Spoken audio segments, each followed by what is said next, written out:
At Culture Shift, software and service go hand in hand. Our award-winning platform is just the beginning of the journey towards ending harassment and discrimination. We support our partners in building the infrastructure to prevent and respond to misconduct reports and build the trust that's needed for their communities to see that change is possible. Our team of culture shifters have decades of experience supporting organizations that are struggling to combat harassment and discrimination. But we know that we can't do this alone. That's why everything that we do and build is in collaboration with our users, keeping them at the center of our research, design, and development. We've invested years of research into understanding why people report and why they don't, so we can consistently innovate to increase reporting rates across different organizations. By working closely with our team of customer success managers, our partners are continually being developed into expert system users. Their insight and knowledge is an invaluable resource in guiding our product roadmap. It's this collaboration that has led to the growth of our full wraparound support service, with the introduction of additional features such as our behavioural change campaigns and community of practice, where partners come together to inspire change and learn with us. We're always guided by data, understanding how reporters and case managers interact with the system so that we can continue to add value. This is why our service has become essential to our partners' day-to-day operation. And we know that because they tell us. That's why we've become the higher education sector's #1 partner for tackling misconduct through reporting. And we're fast becoming the private sector's preferred partner too. Because the students of today are the workforce of tomorrow. Here at Culture Shift, we're building more than just technology. We're building a solution to end the problem. Welcome to another Learn Live event with Culture Shift. So today I'm incredibly excited to introduce Clarissa DiSantis, a practitioner, trainer, and leading authority on addressing gender-based violence at universities. The work that's happened across the education sector to tackle gender-based violence is such an incredibly rich case study for all sectors, I think, to learn from. And Clarissa really has pioneered the role here in the UK, going on to co-author and co-edit 2 notable books on the topic. But prior to working in the education sector, Clarissa worked as a forensic mental health social worker and as a licensed master social worker and licensed chemical dependency counselor in Texas. Last year, Clarissa ran a session for us on this topic here, so overcoming barriers to change, at one of our exclusive partner events, and the takeaways from that session were all so incredible and applicable across sectors that I'm incredibly excited that Clarissa will be sharing some of that work with us today. So before we kick off, just a few housekeeping bits. Firstly, the session is being recorded. I will ask that everybody remains off camera and on mute for the duration of the call, unless invited to come off. We will allocate time at the end for questions, so please do use the chat function throughout and we will try our best to get onto those. I'm aware that some people had submitted questions prior to the session. Those have been shared with Clarissa and considered as part of the material today. These sessions always work best when you feel free to discuss, deliberate, and comment, so please do so and use the chat to do that throughout the session. However, it's important that we can keep this space as safe as possible for discussion and sharing. Therefore, if the situation does arise, please challenge ideas and not people specifically. And if there's anything that our moderators feel goes against our policy of productive discussion, then we will intervene as necessary to ensure that everybody can continue to participate positively. Now, please feel free to get that kicking off by sharing your name, company, and perhaps where you're joining from in the chat now. And with that, I will hand over to Clarissa. Thank you so much for that kind introduction, Kenya, and thank you so much for inviting me to host today's webinar. Welcome again, everyone, to our webinar on overcoming resistance to change.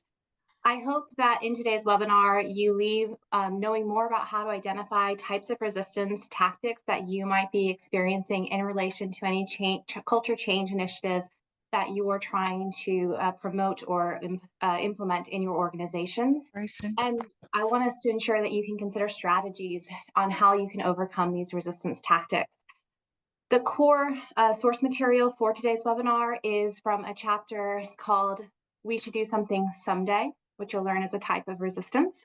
identifying and working through resistance to gender-based violence prevention, in stopping gender-based violence in higher education, policy, practice, and partnerships, the edited volume that Kenya mentioned earlier.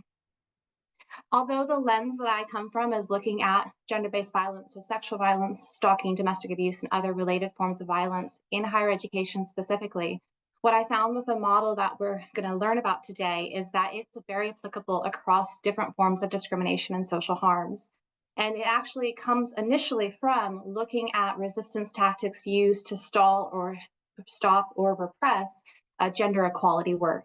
So whether you're here because you're interested in gender-based violence work, if it's in relation to racism or other forms of discrimination, maybe it's mental health awareness or suicide prevention, wherever you sit today, I hope that this model will help you identify the resistance tactics that you might experience and come up with a few ideas for you to progress things in your area of work. I want us to start this conversation by considering ways you've been told no. So we're not going to have an interaction section in this webinar until our Q&A at the end. But as we go through this material, I'd like you to think about what is that thing that you've been trying to progress, and what are the ways you've been told no? And if not no, what are the ways you've not been told yes? Because that's really important. So some of the things that we tend to see might be fear of reputational damage. So organizations might not want to work on that particular social harm concern or that cultural change, because if they're working on it, they might be seen to be having a problem with it. So we saw this in the higher education sector, whereby universities were asked to address sexual violence, and universities were saying, well, I don't want to touch that, because if we start working on that, people will think we have a problem with sexual violence here. Well, the answer is yes, you do. All universities do. Most organizations and in society do. But that idea that we can't work on it because somehow it's going to impact our reputation, it's going to look like we have a problem, can be a really common reason we get a no. Lack of resource, whether that be budget, staff, or time, is a really common no as well. So it might be that you don't currently have the budget for this, or you don't currently have the staff or time, but that shouldn't be a reason to completely stop the initiative from going forward. Where is that commitment to working on getting that budget in the next budget planning round or in the next quarter? Where is that recruitment of staff? Or where is that deprioritizing of different things to prioritize this work and create time and capacity to work on it? So just saying we don't have budget, staff, or time isn't enough. We need to actually see that action of commitment. Lack of expertise can be quite common, and this is legitimate to say, like, for example, for sexual violence or maybe for racism, you might need someone in with specialist knowledge to truly help address meaningful change in your organization. And you might not currently have that. So can you recruit that person in? Or if recruitment's not a possibility for whatever reason, can you partner with organizations where that expertise exists and collaborate in that work? Lack of senior leader buy-in can be a common reason why change initiatives are not progressed, but also you can have lack of stakeholder buy-in as well. So maybe that's middle management, maybe that's frontline staff. If you're in an education setting, maybe that's lack of student leader buy-in, right? So different key stakeholders not buying into your change initiative and then stalling that and saying no. Other initiatives are our priorities. So right now we're focusing on our IT, or right now we're focusing on buildings work, or right now we're focusing on this social harm issue. We don't have the capacity and time to focus on the one that you're trying to progress. And that is something that's really important, because resource is finite, time is finite. And so we do have to prioritize different things. And so again, other initiatives being a priority doesn't mean your change initiative has to not happen ever. It's where is that commitment, and how are things prioritized differently in order to make sure there's progress in all areas. And the next one, the example of no that I find really interesting and quite frustrating myself, is where it looks like a yes, but actually it's not a commitment to meaningful change. And this is where an organization commits to doing the bare minimum, those tick box exercises, so that they look like they're doing a thing without actually committing to that meaningful change, the things that need to happen to actually really shift in that change initiative you as a change maker are trying to implement in your organization. So all these different types of no's could be legitimate. They could be realistic. They could be actual barriers that you need to work through and strategize around. However, sometimes these no's are used as excuses, and it's actually representing a resistance tactic. It's actually someone or an organization or an individual in an organization who is resisting the work and using these reasons to stop that work from progressing. And there are a lot of different motivations why resistance occurs. Some very benign in motivation, some malicious. So you might have people who just don't have the time and capacity to address this. You might have people who are working on other causes, so they don't have the ability to bring in the energy for your cause. You might have people who are ignorant to the concerns and problems and lack the awareness of why this change is needed. And you might have people who are actively against this cause. So for example, with sexual violence as an example, you might have someone who has a history of sexual misconduct, so they don't want to support work for prevention or response of sexual misconduct in the organization because that puts them at risk. Also, we know that change is difficult for everyone, but also when we make changes, that impacts the status quo, and people in positions of power have gained their positions of power in that current system. So changing that can feel like a real risky space for those individuals. So there's a whole host of different motivations and reasons why we experience resistance. For the sake of the time we have today in the webinar, I can't unpick all of them for you. I've just given you a little whistle-stop tour of a few examples. But what I want us to think about now are those types of resistance tactics that are used. So when the no isn't legitimate, but when the no is actually representing a resistance tactic. And what you'll see here in this model are resistance tactics from passive to active, and there are 8 examples here. This is a model from Vic Health in Australia, and again, this is based in resistance tactics used against gender equality work. And this fits really nicely with any social harms culture change we're trying to address. All 8 of these models can be used at 3 levels, okay? The institutional level or the organizational level, where the organization is taking a position of resistance. The individual level, where an individual within the organization, despite the organization's position, is resisting the work. And also, the third level is where that resistance is used against somebody who's experienced that harm. So, for example, with racism or sexual violence, someone who has been subject to those types of harm, that resistance can be used against them directly in all of these 8 ways. Now, for the purposes of today's webinar, I'm going to focus us on the institutional and the individual resistant levels. But in the slides I'll show you, I have included examples of when that form of resistance is used against, we'll use the label of victim survivor today, that person who's been subjected to harm. And I want you to see that, not because I have time to talk about it, but because I'm going to let you have these slides. And if you're interested, if that piques your interest, you can go back to that chapter that I mentioned as our core source material where we talk in more depth around what that looks like. But I want to hold that because it's not just us change makers who are impacted by resistance, but it's actually those who experience these harms as well. So we're going to start with denial. Denial is denying the problem or the credibility for the case for change. So at an institutional level, maybe the organization agrees that staff sexual misconduct happens in the organization, but you know what? It's so rare that we don't need to address it.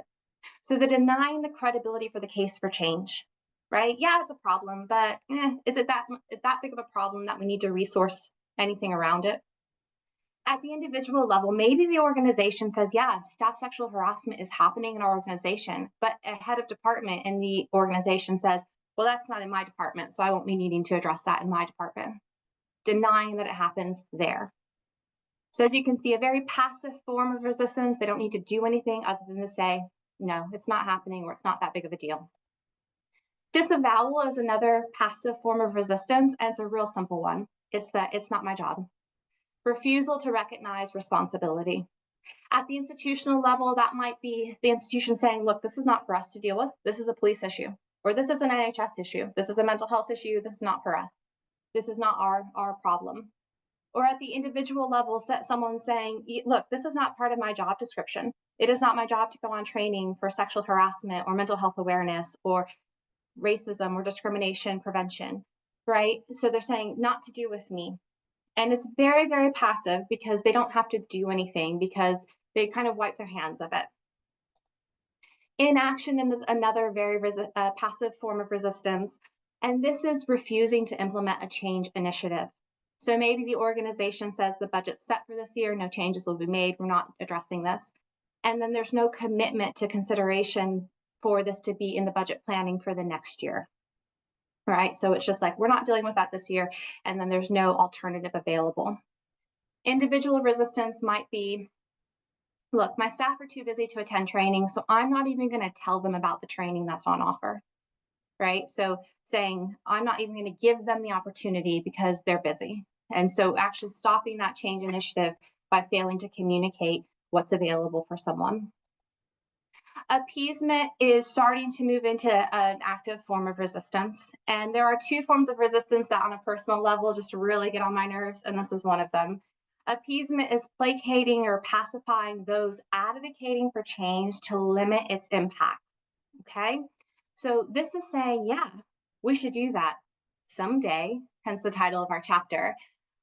This is yeah, that sounds like a really good idea. This is a problem. Yeah, we're definitely going to address it. But there's no actual commitment. There's no time frame for when someday is. There's no resourcing. There's no staffing. There's no plan. There's no strategy. Same thing on an individual level. Yes, I should attend training in the future, right? No signing up, no plan, and they never attend. And this appeasement, if you're in the higher education sector today, if you've joined us from there, we can see this with organizations with student leaders. So student leaders will be in post for a period of time, usually 1 year, and they might try to progress a change initiative as part of their role. And an organization can very easily stall that change initiative until that student leader is no longer in that post. And then when the next student leader comes in post, they might have different things that they're going to be worried about, wanting to progress those different projects. And so that initial, yes, we're going to do that someday while that student was in post goes away because we don't need to address it anymore because that student voice isn't progressing it any longer. So it's one to be watching out for my higher education colleagues. Appropriation, in this model, the definition of appropriation is simulating change while covertly undermining it. Okay, so that's where we're looking like we're doing something. So this is an active form of resistance, but we're actually undermining that work. So maybe we have a zero tolerance harassment policy, but we've never needed to use it. And the reason we've never needed to use it is because we don't have it easily found on the website. Staff don't know where it is. When staff try to report, they're encouraged not to. And it's really difficult. And that pathway to actually bringing a report of harassment forward is so convoluted that people can't engage with it. So it's there. It looks like we're doing a thing, but in reality, meaningful change is not there. Individual resistance might look like someone who is against the change initiative actually being put in charge of the change initiative. Maybe they're in charge of chairing the committee that's responsible for the change initiative in your organization. And by being responsible, but wanting to undermine the work because they don't actually support the work, maybe they cancel meetings or they make meetings so far apart that meaningful work can't be done within that committee. And they make it difficult to add things to the agenda, right? So they're actually responsible, but not supporting the work themselves. Co-option is using the language of progressive frameworks and goals for reactionary ends, or just to maintain the status quo. So co-option is a very active form of resistance, and this is where you're trying to really shift the focus and dilute the message in order to make sure that you're not going to have that change happen. So at the institutional level, an example might be if you had a sexual violence campaign that had to shift and all forms of unwanted behavior and harassment are now in the campaign, diluting the message. Now, we know from a good comms perspective, campaigns that are effective have one message, one audience. If we have multiple messages or multiple audiences, it's going to be diluted. It's not going to be effective. So going against good practice for campaign work and actually shifting that so that nothing's really happening in that moment. An individual resistance might be someone who is participating in discussions and always changing the focus. So for example, maybe you have a meeting that you're focused on victim survivors' experiences of sexual misconduct, and you're talking about victims and survivors of all genders. But someone always comes in and says, well, what about men? They're often falsely accused. And you're saying, well, actually, right now we're talking about victim survivors. In the next meeting, we're going to focus on people who've been accused and whether or not that's a false allegation or whether or not that's a true allegation. But today we're talking about victim survivors. And I just want to continue to shift the change, a focus and topic to where it's not being able to have meaningful progress in that space.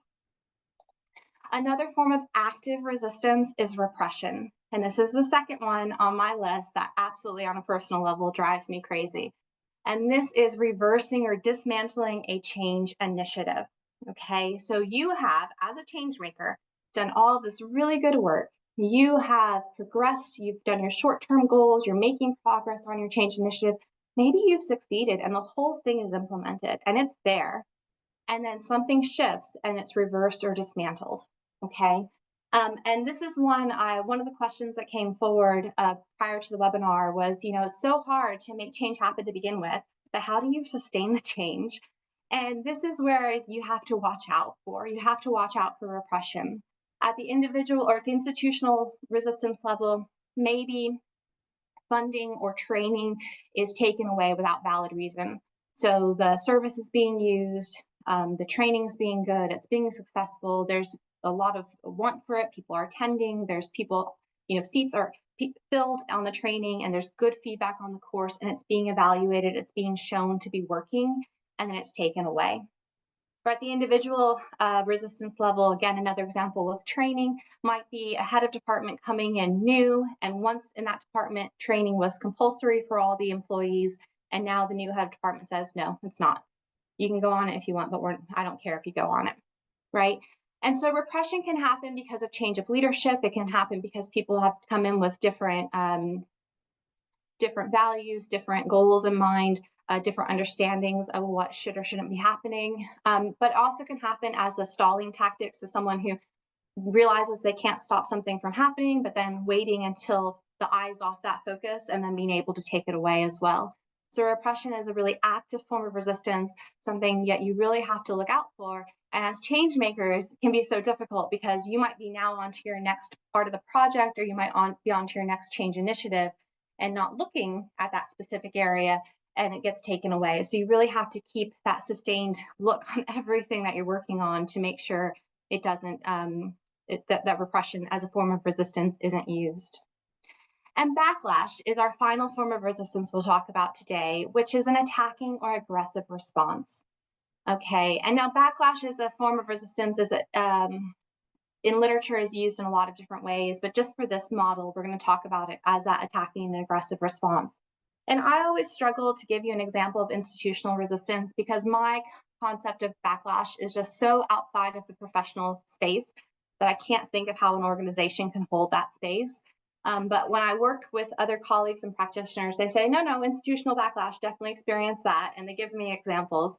But for today's purposes, I'll give you a very specific one of having a position that actively creates an unsafe or unequal environment, okay, where the organization recognizes that's the case, okay? So maintaining that unequal or unsafe environment with the knowledge that that is in place is one example of institutional resistance in backlash. Individual resistance, though, would be, for example, bullying or intimidating those working on your change initiative. So actually attacking the change maker themselves. That might be stopping them from getting a promotion. That might be bullying them and trying to get them to quit their jobs or to quit working on the project. If you've got change makers who are going off on sick because of how they're being treated at work, that's probably a good sign that they're experiencing some kind of backlash. And this is the last one where I do actually want to highlight how this can be targeted against a victim survivor or a person who's been subjected to harm. And this is retaliation or victimization following disclosing what's happened or making a report about what's happened. And I wanted to highlight this one in this moment just because it's very similar to the individual resistance against a change maker, only the focus is on the person who has said that they've been harmed, okay? And those look very, very similar. Obviously, victimization is protected in law, so people shouldn't be able to, it's illegal for people to be victimized after making a report in relation to any kind of discrimination. And we connect this into our bullying and intimidation and moving into those unsafe, unequal environments across the piece. So a lot of different things I've just thrown at you, 8 different forms of resistance that you might see in the work that you do. I've highlighted 2 different levels in our talk today and shown you a third one. What I want us to do now is I want us to shift and think about, if I've experienced those, if I anticipate I might experience those, what are some helpful strategies to work around them? Okay. And when I do this workshop, this topic in a workshop format in person, I always get my participants to raise their hand if they've experienced any of these forms of resistance. And without fail, all hands go up. And then I say, keep your hand up if you've experienced all 8 of these at some point in the change initiative or initiatives that you've been working on. And very often, very few hands go down. So in the webinar space, I can't see you, I can't do that with you, but I do want you to think, have I identified or experienced any of those? Because as a change maker myself, one of the things that I found so difficult was hitting those walls, getting those no's, getting those not yeses, but not no's, but I knew nothing was actually changing, nothing was happening, and not being able to articulate what it was I was experiencing, but just continually hitting brick walls and going, what's happening here? So being able to see this model here and look at all 8 of those and say, actually, do you know what? Well, that's disavowal and that's an action. Oh, and I've just had a lot of appeasement. And you know what? I just experienced repression. It was hugely validating and just confirming what the experience was in that progress or lack thereof for my change initiative. But also, it helped me then strategize different ways to address those forms of resistance. So that's where we're at now. I'm going to give you 8 different strategies today. The first one is to develop a business case connected to the strategic plan or vision of your organization and note any potential resistance tactics. So this is the one, if you are trying to, before you start your change initiative, get people on board. A lot of the things that we're working on morally are the right thing to do, right? It is the right thing to do to create safer and more equal environments for our organizations and communities. However, the reality of what's going to be the trigger to get your organization to change is not the moral case for change, it's the business case for change. So having a business case around your change initiative that explains the legal risks of doing the change or not doing the change, the financial risks of doing the change or not doing the change, the equality impact assessment of not doing that change versus doing the change, actually comparing those all side by side and making a business case for the organization of why this change needs to happen and why it's in the business's best interest to do so. So if we go back to risk of reputational damage, well, what's the risk of reputational damage if we don't do the work? If we do the work, people might think we have a problem. If we don't do the work and we have a problem, what's the reputational risk there? Right? So highlighting those in that business case, but in the business case, then explaining all 8 forms of resistance that you anticipate at an institutional or individual level you could experience as part of this change initiative. And doing that in the business case actually makes it really difficult for the committee or whatever person needs to approve this change for them to use that form of resistance because you've already named it. And so if they then say, well, we're not doing anything, and so we're going to do inaction, we're not doing anything, they really have to argue what the alternative is. If we're not doing anything, is it because this isn't working and we need an alternative solution and that's what we're going to do? Or is it because in this quarter we can't afford to do it, but in next quarter we can, and that's when we're going to begin the work? Right? So the business case, when we highlight the resistance tactics in it, make it harder for resistance tactics to be used. It also highlights to the powers that be in your organization that those individual resistance tactics might be used, and they need to be aware of that. They need to know that as a change maker, this is not going to just sail through because it's a culture change initiative you're working on, and you might face resistance at different levels of the organization. So you want to then monitor, assess, and report not only on the progress of your change initiative, but on the resistance that's being used, anything that you're coming across, and let your senior leaders know about that. You want to build a network of champions and allies. This can be informal or formal networks. You can use a combination of both. People who you know can help push talking points to support that change initiative in committees, who can help put posters up and flyers up, who can help just get the word out informally about things that you're working on to support the work. But you might also have people who are formally involved as well who are able to support that area. And you want to create tailored communications plans based on your audience. How you're going to talk to your senior management about the change initiative and what they need to know to support it is going to be different than what you say to middle management. It's going to be different than what you say to frontline staff, or if you're in higher education, what you say to students, right? The communications need to be tailored based on what those stakeholders are going to be concerned about, what their needs are, and what's going to be helpful to get them on board. You want to create opportunities for discussion and debate in moderated spaces. People aren't just going to accept your change. And if you're working on cultural change around social harms, people have both lived experiences and also a lot of very strong opinions on what they think should or shouldn't happen in the world more generally, but in your organization. And so you want to create spaces where it's okay for them to ask questions, to make comments that maybe are not politically correct, but in a moderated space can be unpicked, and then facts can be discussed, where you're working to dispel myths. So you might be dealing with rape myths if you're talking about sexual violence. You might be dealing with myths around suicide. You might be dealing myths around forms of discrimination. In those moderated discussions, where it is safe, where there are rules, where it's facilitated, people can come forward with their different views, and that can be worked through, whether that's training, whether it's workshops, whether it's town halls. You want to really importantly celebrate successes, okay? And this is going to sound very fluffy and like, okay, why is she mentioning this? But honestly, in your change work, you need to hold on to every little success that you're able to get to. So you're not accomplishing the whole goal at once. You've got short-term goals you're going to work to.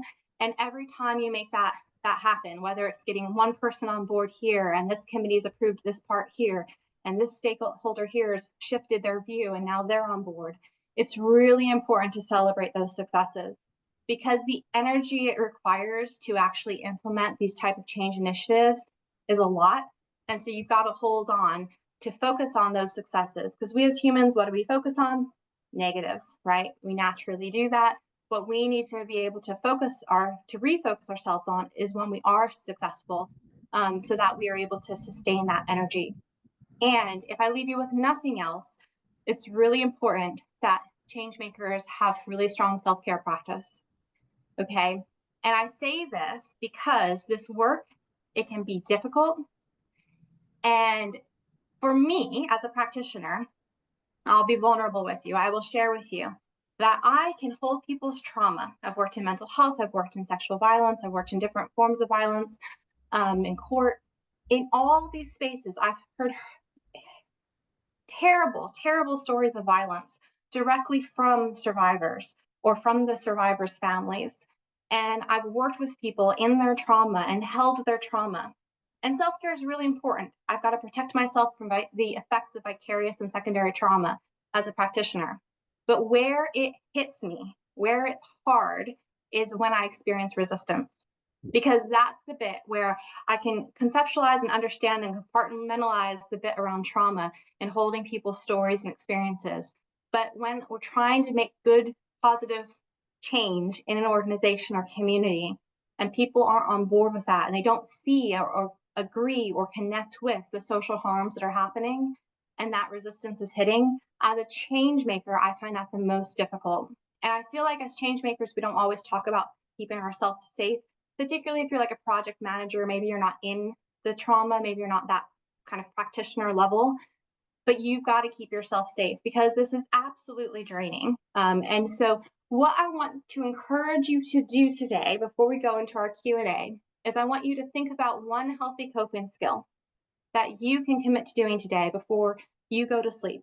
Something that's healthy, good for you, whether it's a cup of tea and a book before you go to sleep for 5 minutes, but something that you can begin to practice, taking time for yourself to protect yourself, recognizing that the impact of those resistance tactics on you will be felt. And I haven't said this yet, but as we conclude and go into our Q&A, let me say this. If you are an effective change maker, in other words, if you're good at what you do, you will experience resistance, okay? Because it means that you have the ability to create change, and people don't necessarily want change, so they will resist. That tactic will happen. If you're not effective, okay, if people don't believe that you have the ability to make that change happen, you're not going to face much resistance because they don't actually think that you're going to make it occur. But if you're good at what you do, you're going to experience resistance. And I'm just going to take it that if you're on this webinar and you're interested in this topic, you're probably pretty good at what you do, and you've probably experienced some resistance along the way because you're so successful. So you've got to take care of yourself in this space. So in a moment, I'll hand it back to Kenya, but this is my contact details. The 2 books that Kenya mentioned earlier, all royalties are donated to charity. If you are interested in learning more in the gender-based violence space for higher education, the book that the core material for this webinar came out of, again, is Stopping Gender-Based Violence in Higher Ed. The royalties for that are donated to Refuge, home of our National Domestic Abuse Helpline. And then the other one is donated to the Rape and Sexual Abuse Counseling Center for Darlington and County Durham. So I hope that's been useful. I'm going to hand over to Kenya now to see if there are any questions or any discussion that you want to have in the last about 10 minutes that we have together. Thank you.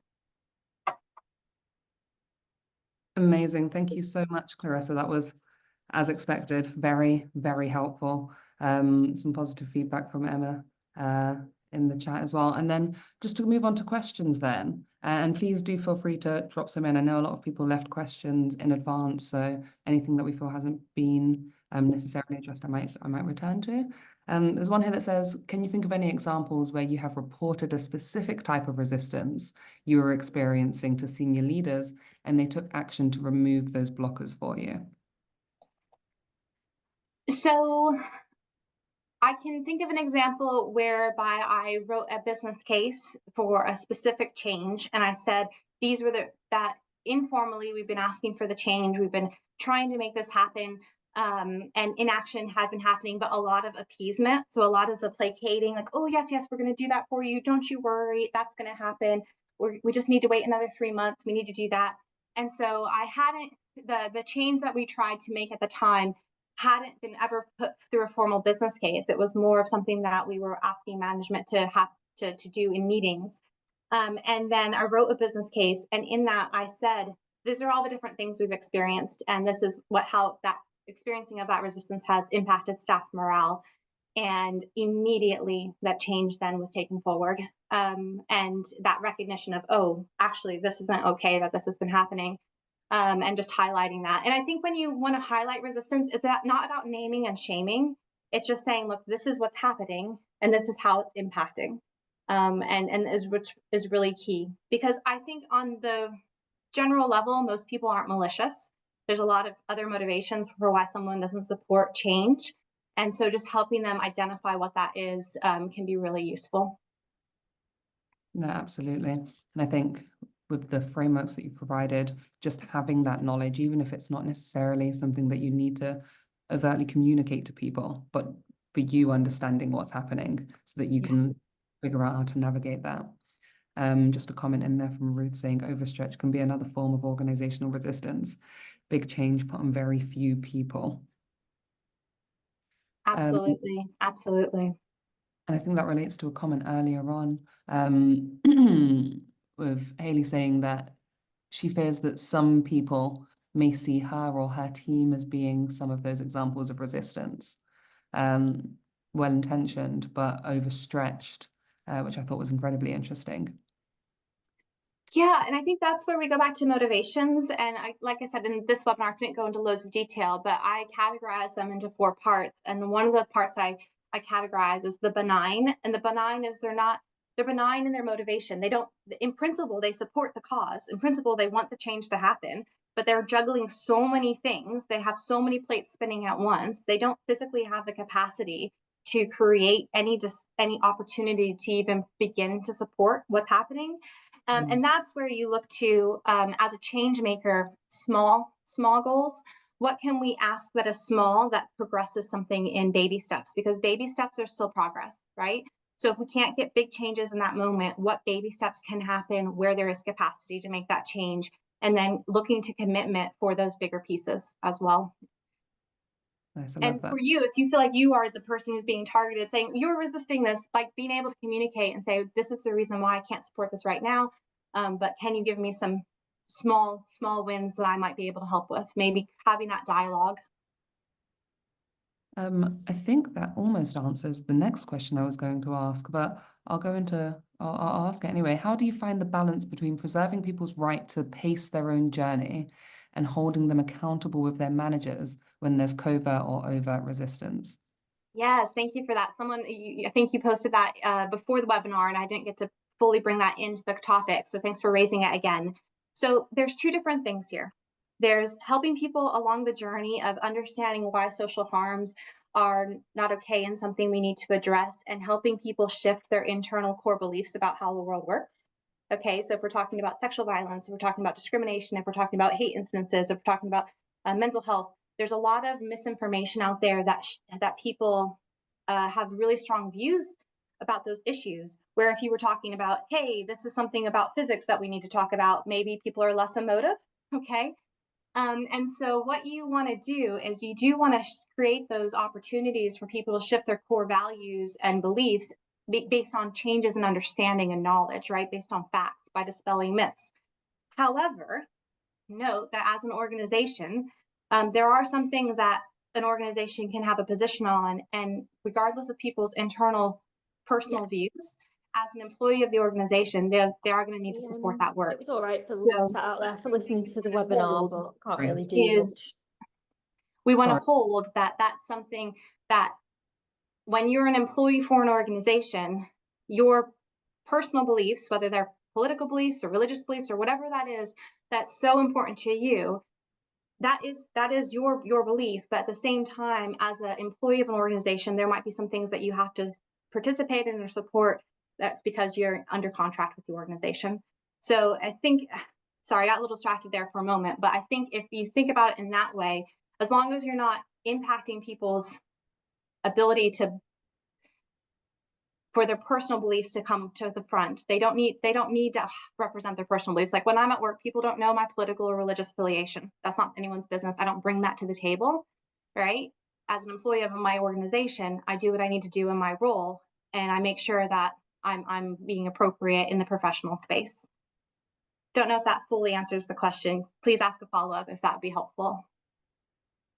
That sounded incredibly helpful to me, and I think it's an interesting point to touch on, where I think oftentimes people feel like engaging in this work means needing to lean in a lot with your own personal standpoint, and that's actually far from the point. It's more around how do we create this organizational change that regardless of who is engaging in this work, we can continue to progress forward. That's right. One here from Emma, which says it might seem a bit separate, but do you have any thoughts on whether/what type of resistance it is when people who do actually want the organization to change, e.g. diversity networks, feel as though things are not moving quickly enough or don't understand organizational culture change? They start to be unconstructively critical of others or the organization rather than participating in change. So if we think about the different forms of resistance, I'll just throw that slide back up there. They're not resisting the work itself, right? But they are frustrated with the progress. So they're coming in and they might be impacting the ability to make progress by creating other problems, right? And so I don't know, it depends on, it's almost a different, like resisting the change makers work or the institution's commitment to the work rather than the work itself. So it might be that there's some maybe backlash experiencing, like some attacking or aggressive responses. That might actually be what you experience in that moment. But they're not actually impacting that. They're not against the change initiative. So it's not resistance to the change initiative. It's frustration about how it's happening. And I think part of what I would be looking to do in that space to create intervention is, again, opening those moderated spaces for dialogue. So letting people vent their frustrations in a safe space where that's being heard and recorded, and you saying, I am taking this feedback, but then also communicating what small actions are being done at the moment and where the plan is for those big actions. So people can be, again, communicating transparently where things are at to try to help people understand that in big organizations, even in little organizations, change is not instantaneous. And there is a lot of steps that have to be taken to get everybody on board to make it successful and meaningful. Incredible. Thank you so much, Clarissa. One quick question and then we'll wrap up. Sure. Do you have any advice for managing resistance from students? Absolutely. Absolutely. So when you're talking about students, right, they're one of the stakeholders, and trying to understand what their concerns and needs are key.